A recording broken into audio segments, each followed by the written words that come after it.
వార్షికోత్సవం సందర్భంగా Meenakshi test tube baby centre Guntur నందు ఐవీఎఫ్ ట్రీట్మెంట్ పై 40-50% రాయితీ. నమస్కారం అండి. నేను మీ నడు రవికుమార్ని. సుమన్ టీవీ వీక్షకులకు పునఃస్వాగతం.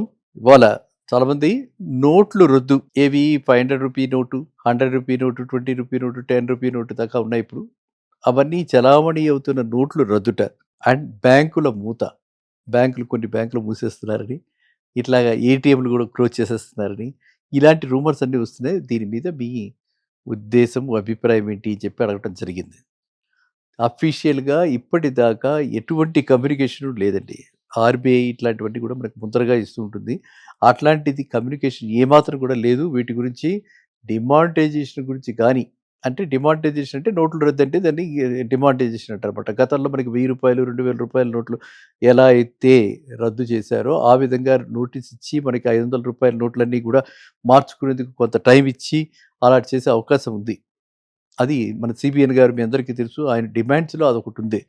మరి ఇప్పటిదాకా అయితే అఫీషియల్గా ఎలాంటి అనౌన్స్మెంట్ లేదు. సిమిలర్లీ ఏటీఎంలు క్లోజ్ చేయటం, ఏటీఎంలు తగ్గించేసేయటం, ఏటీఎంలు క్లోజ్ చేయటం దాని మీద కూడా లేదు. అఫ్ కోర్స్ మనం చాలా మటుకు ఇప్పుడు ఏటీఎంల దగ్గరికి వెళ్ళటంలా. ఎంతమంది వెళ్ళారు ఈ రీసెంట్ పాస్ట్లో ఏటీఎం దగ్గరికి? నేనైతే వెళ్ళి చాలా రోజులైంది. అన్నీ మనం యూపీఐ ట్రాన్సాక్షన్స్ డిజిటల్ దీనిలోనే చేసేస్తున్నాము. ఇండియా అంతా కూడా డిజిటల్ ఇండియా అయిపోయింది. So I'm very proud. India అంత అహెడ్ ఉంది అందరితో పోలిస్తే. సో కాబట్టి ఆ విధంగా మనం బ్రాంచెస్కి వెళ్ళటంలా. సిమిలర్లీ ఇప్పుడు బ్యాంకులు మూసిపెడతారంటే ఇన్నన్ని బ్యాంకులు, ఇన్నన్ని బ్రాంచులు ఉండాలా అన్నది ఒక పెద్ద చర్చనీయాంశం అయిపోయింది. సర్వీసు తగ్గిపోయి, క్వాలిటీ తగ్గిపోయి, క్వాంటిటీ పెరిగిపోయి, మొన్ననే ఒక ఆయన చెప్తున్నారన్నమాట. జస్ట్ కొండాపూర్లో వితిన్ 5 కిలోమీటర్స్ రేడియస్లో 15 బ్రాంచెస్ ఉన్నాయి. SBI branches 15, state bank of India branches 15 ఉన్నాయి. అంటే ఏంటండి అర్థం?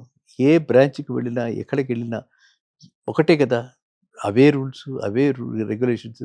15 బ్రాంచీలు పెట్టుకుని ఆ 15 బ్రాంచీల్లో యూనిఫామిటీ లేక, ఒక దగ్గర ఎక్స్పీరియన్స్ బాగుండి ఇంకో దగ్గర ఎక్స్పీరియన్స్ బాగాలేక కస్టమర్లు వాపోతున్నారు.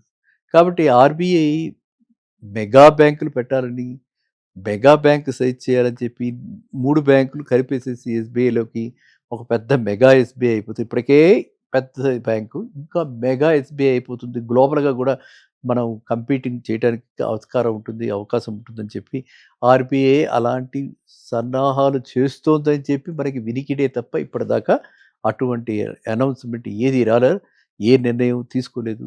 ఒకవేళ అలాంటి నిర్ణయం తీసుకుంటే అది అందరికీ మనకు తెలియపరచడం అవుతుంది. కాబట్టి కస్టమర్స్ మాత్రం అప్రమత్తతో ఉండండి.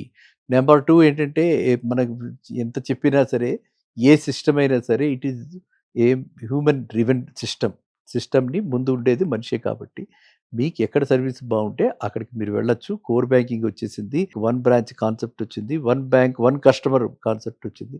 కాబట్టి మీరు ఇవన్నీ తెలుసుకుని ఆ విధంగా చేయండి. సో అదే విధంగా రెండో ప్రశ్న, వీళ్ళు బ్యాంకు లోన్ కేసులో డిఆర్టీ అంటే ఏమిటి?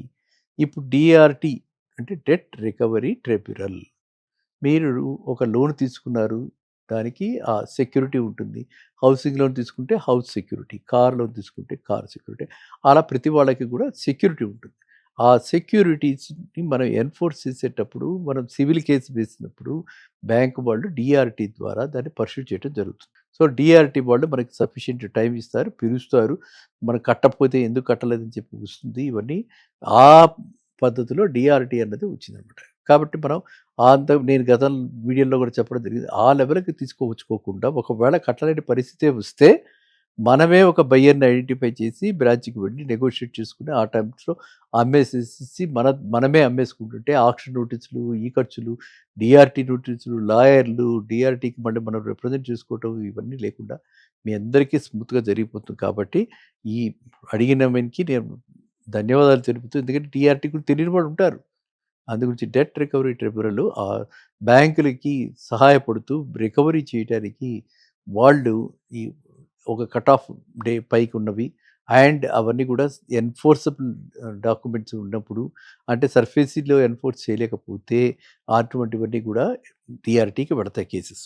ఆ డిఆర్టీ కేసెస్లో అక్కడ డిఆర్టీ కూడా ఒక జడ్జిమెంట్, ఒక జడ్జి, ఒక కోర్టు లాంటిది అనమాట. అండ్ అన్ని కోర్టులు కేసులు హ్యాండిల్ చేయడానికి కోర్టులు సరిపోవు కాబట్టి ఈ కేసెస్ అన్నీ కూడా బ్యాంకులకి అంటే ఫైనాన్షియల్ ఇన్స్టిట్యూషన్స్ అన్నిటికీ కూడా డిఆర్టీ పెట్టడం జరిగింది. సో అందువల్ల మీరు కస్టమర్స్గా నేను రిక్వెస్ట్ ఏంటంటే అట్లాంటి పరిస్థితి చూస్తున్నప్పుడు మనమే తొందరగా అంత దూరం వెళ్లకుండా బ్యాంకు వాళ్ళు మనమే బ్యాంకు తోటి సంప్రదించి వీలైనంత త్వరగా మన అకౌంట్ని మనం క్లోజ్ చేయించేసుకోవటము, మనమే ప్రైవేట్ సేల్ చేసుకోవటము, మనమే బయ్యర్ని ఐడెంటిఫై చేసుకుంటే మంచిది. ఎందుకంటే పరిస్థితులు ఎవ్వరు చేయి జారిపోతే కానీ ఆ పరిస్థితి రాదు. కాబట్టి అలాంటి పరిస్థితి వచ్చినప్పుడు మనం ఏందో నిస్సంకోచంగా వెళ్ళిపోయి కోఆపరేట్ చేసి బ్యాంకు వాళ్ళకి మీరు మీ ప్రాపర్టీ తాలూకు వివరాలన్నీ ఇచ్చి వీలైనంత త్వరగా బయటపడండి. అప్పుడు ఖర్చులు తగ్గుతాయి. లేకపోతే అలా మల్టిప్లై అయిపోతుంది అనమాట.